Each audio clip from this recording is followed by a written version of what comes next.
Mic is on, and away we go.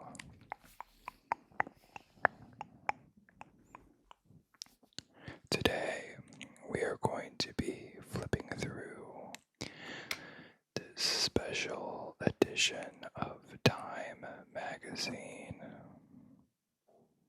It is Formula. Why do I always say Formula? My American accent. Formula 1.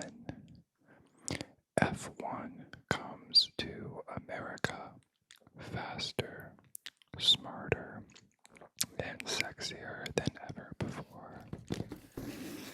Plus, the F1 movie.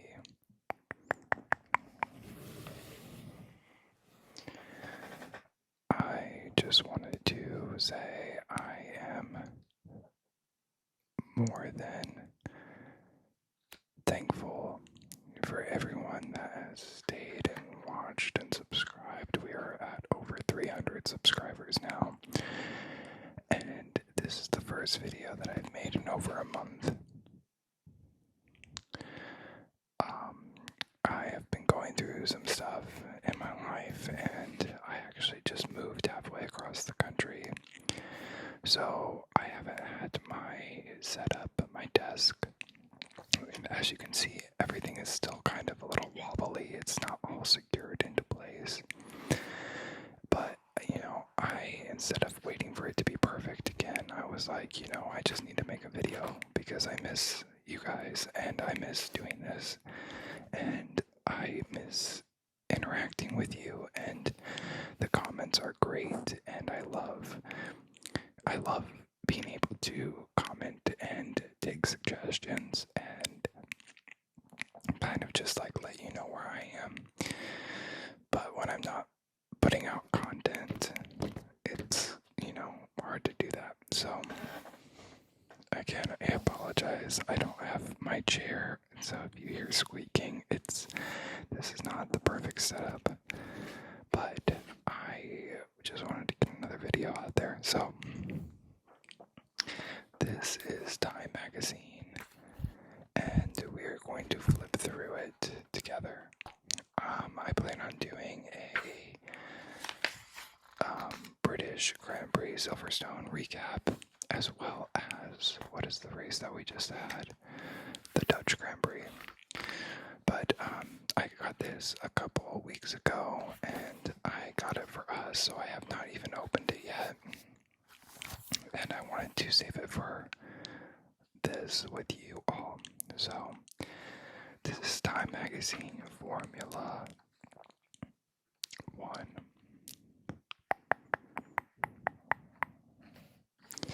And this is McLaren's Lando Norris, followed by Lewis Hamilton, and then within Mercedes at the British Grand Prix in 2023.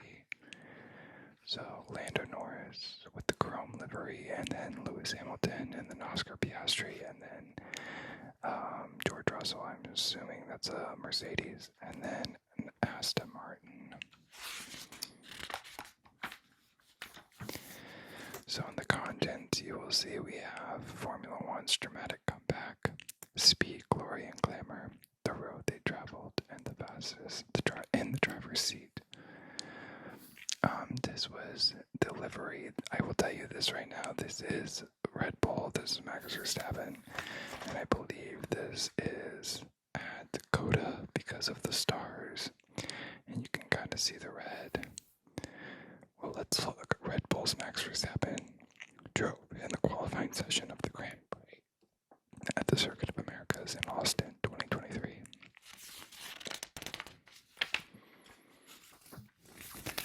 Formula One's dramatic comeback. The Netflix hit Drive to Survive helped F1 crack the U.S. market and rejuvenate the sport, but that's not the only factor behind the rise. So we get the entire grid here. And, so there have been a couple of comments saying like, oh,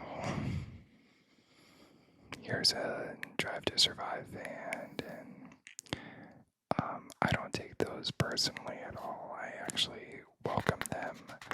I have not finished Drive to Survive. I finished this latest season, but I have not watched all of them. And I actually, I have a podcast with a couple of my friends, and they claim that their love for the sport came from Drive to Survive. And I will say, I just started watching the races, and then I watched Drive to Survive. So I don't take any offense. I think that the sport is great, and I also acknowledge that like there have been a lot of newer fans that have come in because of DTS, and if that's good or bad, I don't know. I guess it's the same thing that we're seeing with the movie right now, but I don't know. That's all I'll say about that. I actually started watching the Miami Grand Prix last year, I guess 2 years ago now, and that's when I started really following Formula One. But I have always followed IndyCar, so there's a little bit of a crossover. But yeah, I'm still very new. So if we're flipping through these pages or the books that I have and I don't know a driver that is iconic, I do apologize. But I think this is also a platform that I can learn with you. And I've had a couple comments from you that there's like personal connections. I know when I went to the Indianapolis Motor Speedway Museum, someone commented that there was like a personal connection with one of the cars that was in the museum, and I thought that was so cool. And I would have never known that driver, but I mean, they were popular and they deserve the recognition. So it's moments like that that I'm like, okay, this is like a good platform. Enough of that. Let's get back to the magazine. It was one of the favorite phrases of the late great Formula One commentator Murray Walker. Anything happens in Grand Prix racing, and it usually does. His words, which meant to capture how unpredictable the sport is, have never been truer in the recent years. From its place as a niche sport with a handful of famous drivers, Formula One has transformed into a huge sporting competition with three-quarters of a billion fans. The average global television audience for a Grand Prix race is 60 million to 70 million, with the 2021 Abu Dhabi Grand Prix pulling in 109 million viewers. It's crazy. Today, about 40% of F1 fans are female, up from 8% in 2017, and women in between the age of 16 and 24 are the fastest growing audience. You also see a lot of celebrities a part of the grid. So we have Ed Sheeran here, and then I believe that's and Nick Jonas. Let's see if I can get this light better.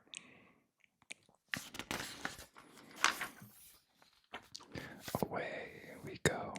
Grand Prix racing dates to the late 19th century, but the first Formula One World Championship Grand Prix race was held in England in 1950. Defined by strategy, endurance, and speed. The races today are staged around the globe, making F1 a truly international sport. The Donington Grand Prix, 1937.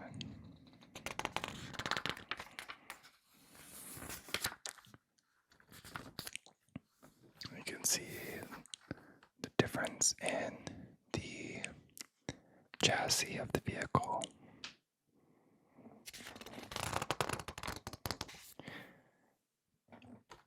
Dutch Grand Prix 1966.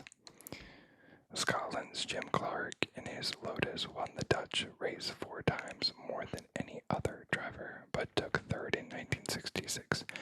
During the 1960s, F1 added safety features such as the rolling bars, seat belts, and fire protection measures to car designs.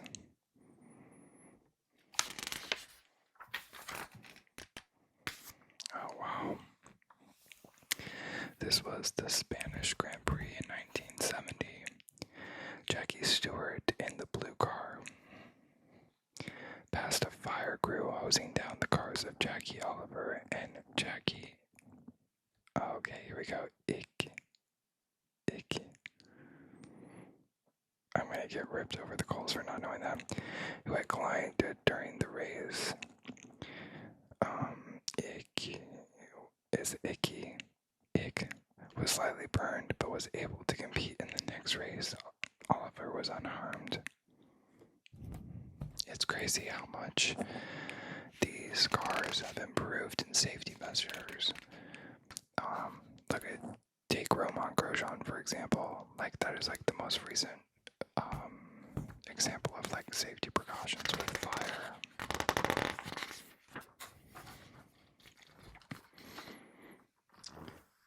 This is the Australian Grand Prix in 2000. And then the Monaco Grand Prix in 2001. Look at the difference in the cars. Like, they look a lot more, like the noses are like higher off the ground. They look more boxy.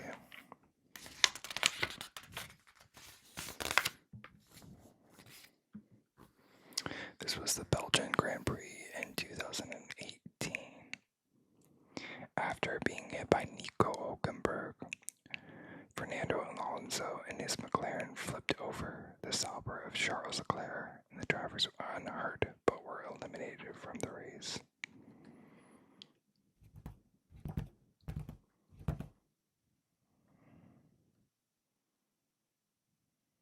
That's crazy. Fernando Alonso just flipping in his McLaren. But you can see the safety precautions with the halo.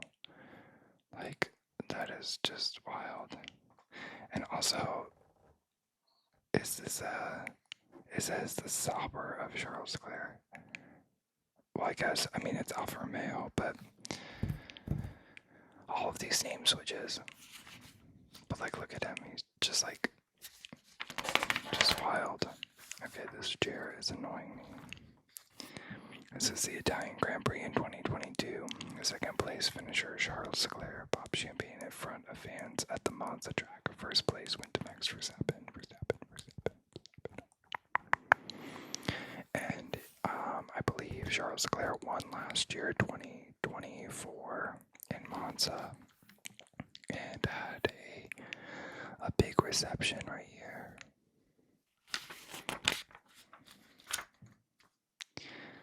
Emilia-Romagna Grand Prix 2024, fans embraced at the end of the race, won by Charles Leclerc. Yep, the track in Imola is one of the few major international circuits that runs counterclockwise. So, this was the Italian Grand Prix. My bad. And this is what I was confusing. Charles's win in 2024. And the Tifosi went wild. Speed, glory, and glamour. Riding on its champagne-soaked history. Diligent drivers. Off-track drama. And cars that can hit 230 miles per hour. Formula One has finally cracked the U.S. market.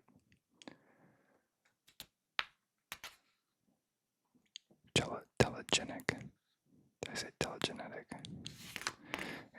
I'm tired. Amping up the American Grand Prix. $100,000 hotel rooms. 23,000 tickets. $23,000 tickets. Formula One's Miami debut was gilded and glamorous.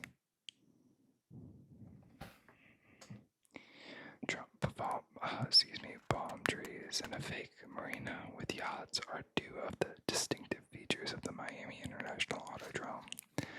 I would love to go to Miami. So, I grew up in Indianapolis. They had the Grand Prix there, the United States Grand Prix there, at the Indianapolis Motor Speedway.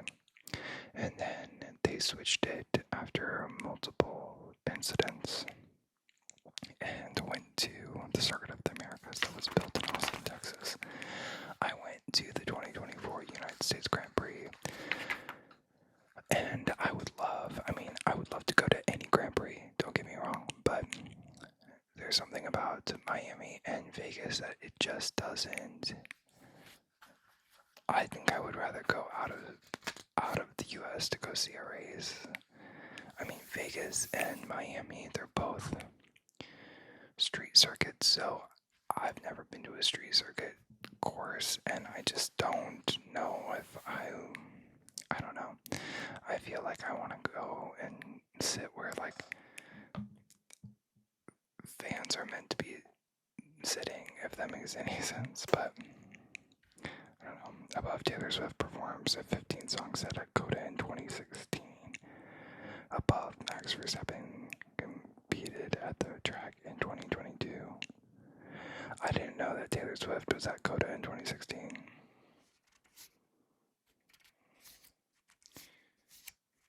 When the Circuit of Americas Coda, a track built for F1 races, opened in 2012 outside of Austin, there hadn't been a U.S. Grand Prix for 5 years. The initial turnout was decent, about 265,000 over 3 days, yet attendance slipped over the next 3 years, hitting 224,000 in 2015, a soggy affair in the wake of Hurricane Patricia. Around the same time, Governor Greg Abbott. Okay, so, I really tried to make this channel non-biased. I'll let you know my thoughts on the drivers, who my favorites are, whatever. And I'll just try to keep this very short, but Greg Abbott is one of the worst people on this fucking earth. So, anyway, when Governor Hot Wheels' office announced that it would cut $6 million in state funding, and Coda's future looked grim, entered Taylor Swift. While music had always been part of Coda's identity because of Austin's music scene, Kid Rock and Elton John were early headliners of the race. Chairman Bobby Epstein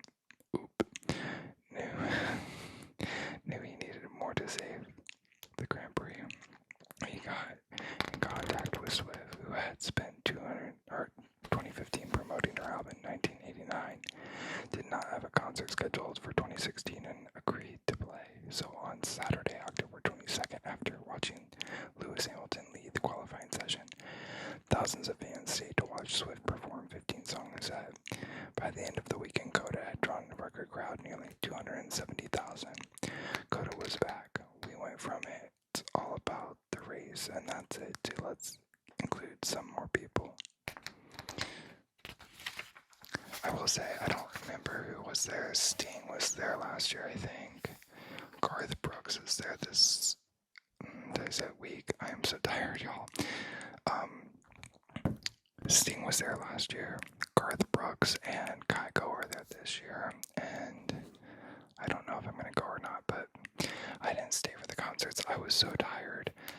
I went, I had a general admission ticket, and I went all 3 days, and it was the time of my life. A fun fact, I actually share the same birthday as Charles Leclerc. He's number 16, and our birthday is both October 16th. And normally that is the weekend of the United States Grand Prix in Austin, which was really exciting last year because he won. So I went for my birthday, and I was so tired. And I didn't stay for any of the concerts because I didn't want to. But like, you get in, so like, you can't, I mean, you can, but it's very expensive. Everything is very expensive. But you normally buy like a shuttle pass so that you're like shuttled out of the roller circuit or the stands. And so there was a bus stop, like a shuttle stop, like literally 5 minutes from my apartment. And I just went and I parked there and then got on the bus and they drove me in. So it was really nice, but it's about like a 30-minute drive from like Austin proper. And with traffic and everything, I was so tired because I wanted to get there early, and I watched the sprint race and the qualifying for the race. So I didn't stay for the concerts, and there was also no one that I really cared to see. How Lewis Hamilton got his Ferrari red. And one of the biggest team changes in F1 history, the 7-time champ moved from Mercedes to Ferrari for the 2025 season. Now he's aiming for an 8th title, but the road to the record won't be easy. And boy, I don't know when this was published, but this man is he is just like the GOAT. He is unbelievable, and I want to see him win his 8th title so bad. I don't know if it's going to happen. At least I know it's not going to happen this year.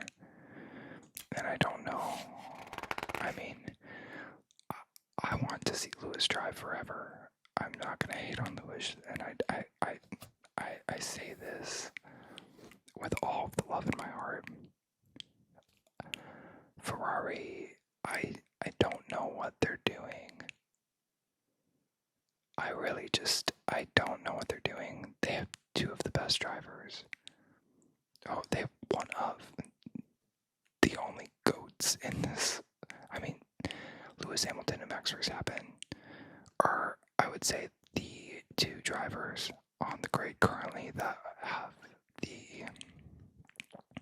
the backing to say whatever they want. I mean, this guy more so than Max Verstappen because he's a 7-time world champion. Max is 4, which is not an easy task. No, winning 1 isn't easy. But if they want him to get his 8th, I am so let down by Ferrari and what they're doing. It just doesn't make sense to me.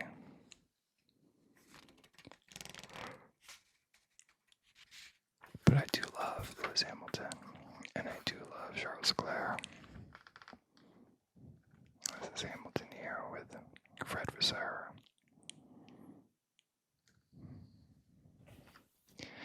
The first time Hamilton was seated in a Ferrari race car, he closed his eyes and smiled. The vibrations are different, he says. I'm sure he still says that on the radio every race weekend. What fuels Max's success? The young driver to start and win a Formula One race. The outspoken, hyper-competitive Max Verstappen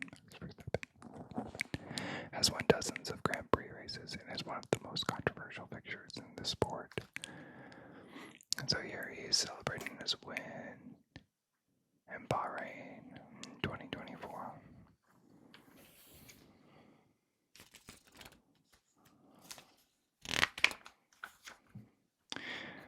It'll be interesting. I know there was a lot of speculation about Max moving to Mercedes. And I think those rumors have died down since Christian Horner was let go. We talked about, I think this is, Wolff became the first woman driver to take part in the official F1 practice session in 22 years. A new series founded by F1 is cultivating a generation of dashing, daredevil female racers.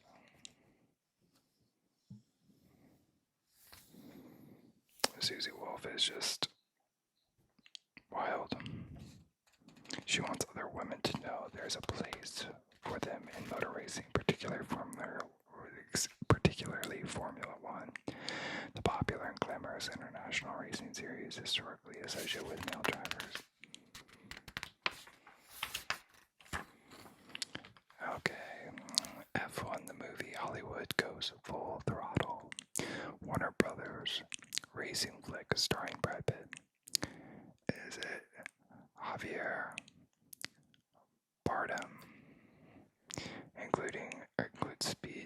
Charles and Lewis Hamilton as co-producer. Okay.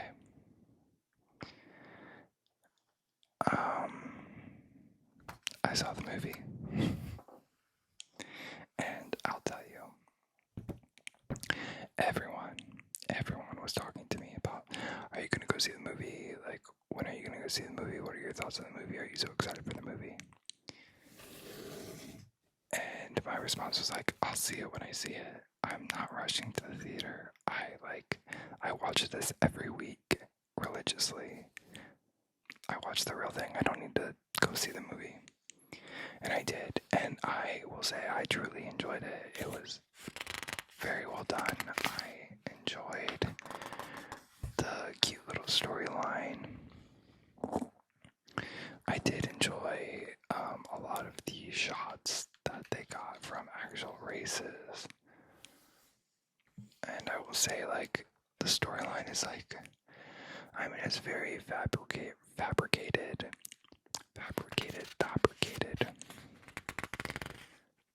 In the sense it's like a Hollywood movie, but I mean, I think it was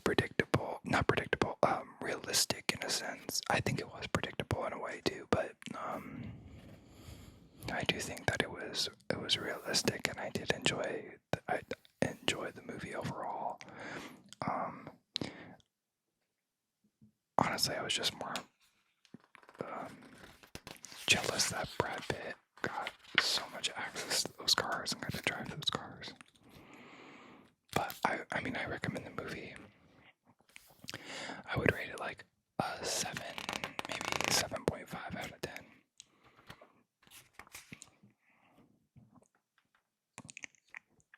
The road they traveled. These are some old Ferraris. And here he is, Ayrton Senna's legacy.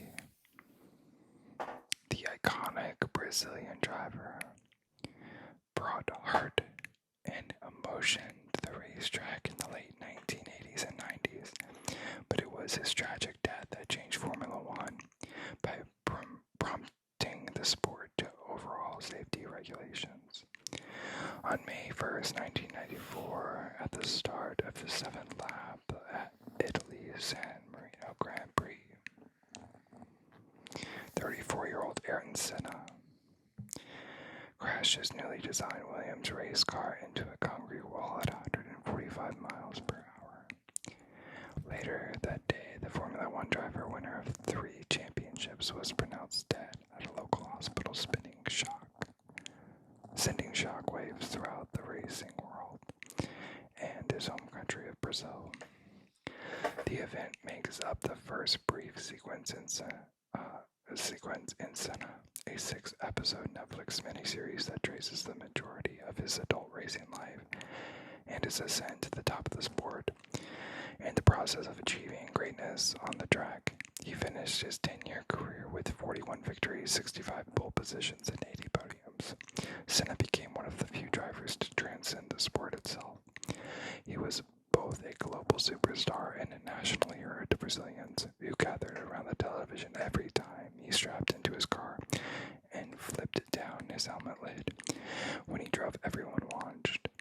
Across the series, showrunner and co-director Vincent Amorim, again, I'm so sorry for mispronouncing names, chronicles the creation of his almost mythic celebrity and the challenging ladder he climbed to reach the sport's ultimate heights.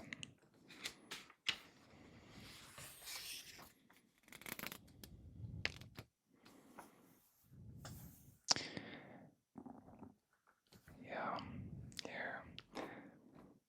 Senna participated in the World Karting Championship in Sweden in 1982, right over here.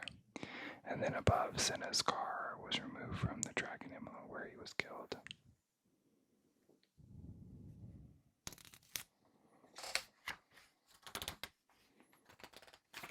The turbulent times of Formula One. In 2010, Time reported how big numbers and gaudy pageantry were masking the series' problems.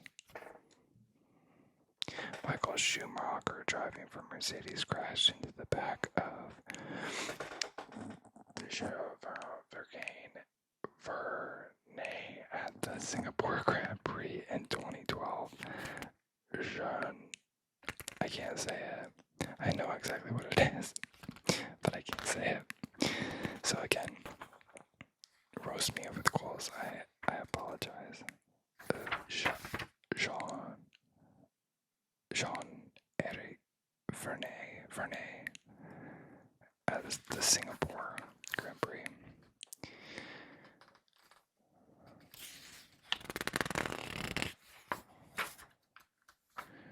It's like, look at the difference in the structure of the chassis.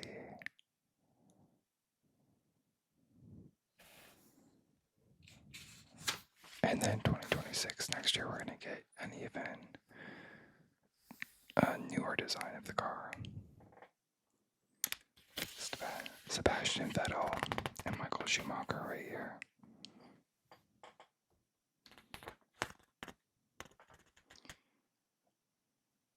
Vettel at practice for the Austrian Grand Prix in 2008.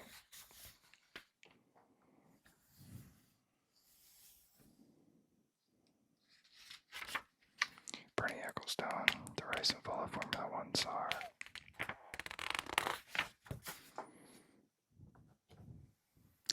Liberty Media bought Formula One in 2016 for $8 billion, but pedal to the metal and revamped the sport. And put pedal to the metal, sorry. Y'all, I'm so tired. I love making these videos because they relax me, but I start falling asleep, and reading is also not my strongest suit. As far as just reading and not understanding or falling asleep or mispronouncing things. This is in Vegas. I would love to go to the F1 experience, which is where the paddock is normally during the race.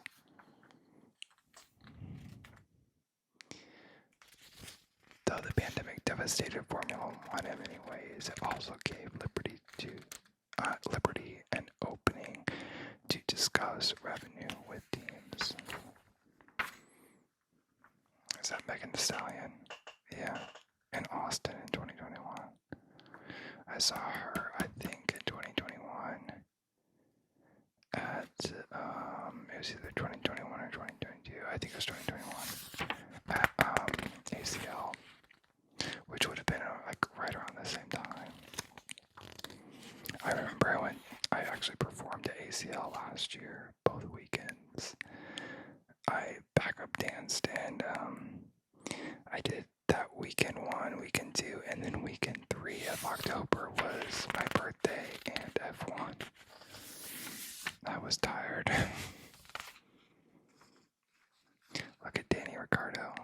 I love that man. I'm sure as do most people. Charismatic, competitive, and without fear, early Formula One stars like Jim Clark and Sterling Moss paved the way for generations of drivers.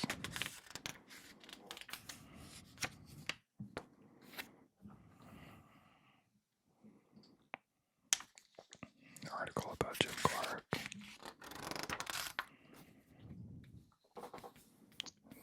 Look at this Lotus. In 1966, Clark considered leaving Lotus, but stayed. In 1968, he won his 25th Grand Prix.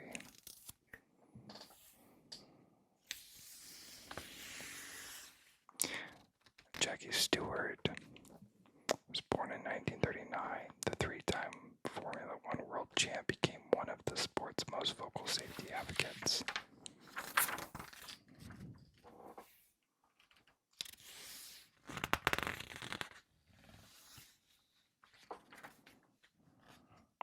Look at Niki Lauda.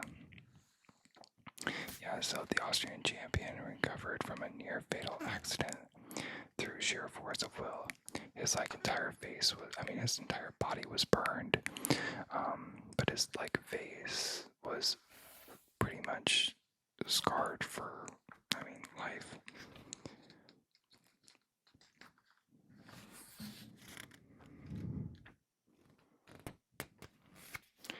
Clark winning the British Grand Prix at Brands Hatch in 1964.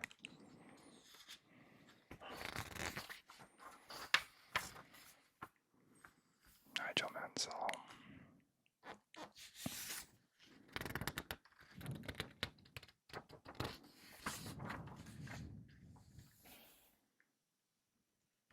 Synonymous with speed in 1962, time was on hand when Britain's Sterling Moss, as brash as he was fast, crashed at the Goodwood International Grand Prix.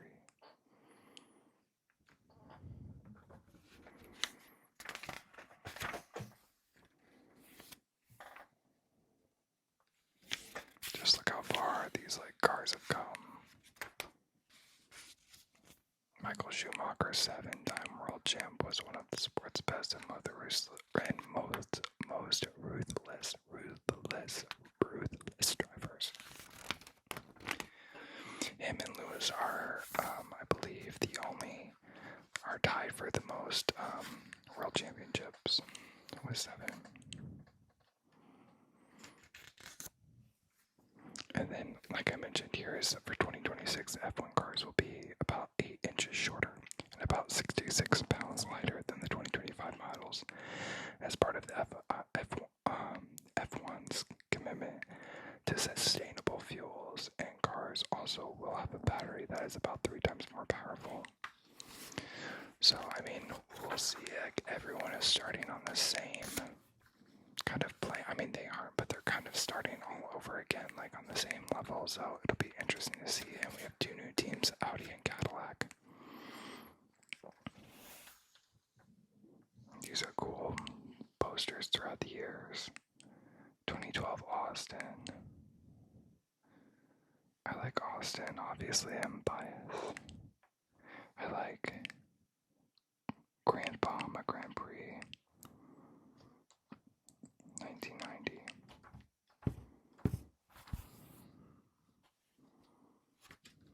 Glamour, guts, and glory. Everything about Formula One is next level. Speeds that hit 230 miles per hour, driver talents including Lewis Hamilton and Max Verstappen, and the gorgeous spectacle of the race day. Now, with 3 Grand Prix on U.S. soil, F1 has gone one step further, bringing its heart-stopping action to a new generation of Americans. Look at, that's my boy, Lando and Max.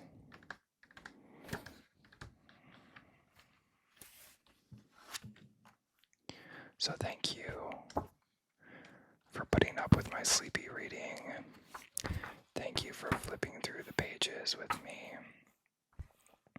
There's a lot of history. Obviously, this is a very high level flip through of Time's special edition of Formula One. F1 comes to America. But I saw this at the store and I was like, I have to buy this. Again, I appreciate you sticking around. I appreciate the comments. I appreciate you giving me the space to move and get settled. My brother is getting married this weekend, so if I don't put out any more videos this week, that's why. But I promise I will get back on a schedule as soon as possible. I'll try to make as many videos as I possibly can and get them out again, because this is one of the best things that I have in my life right now, and I truly appreciate all the support and love and just feedback that you all have given me. So again, thank you so much for being here. If you aren't subscribed, I would appreciate this subscription. I'm getting tired with the words. I would appreciate a subscription, or a comment. Any interaction really helps promote the channel. And if you want to share this video with someone, it does help, obviously. I hope that you were able to cross that line into relaxation, and get that checkered flag. P1.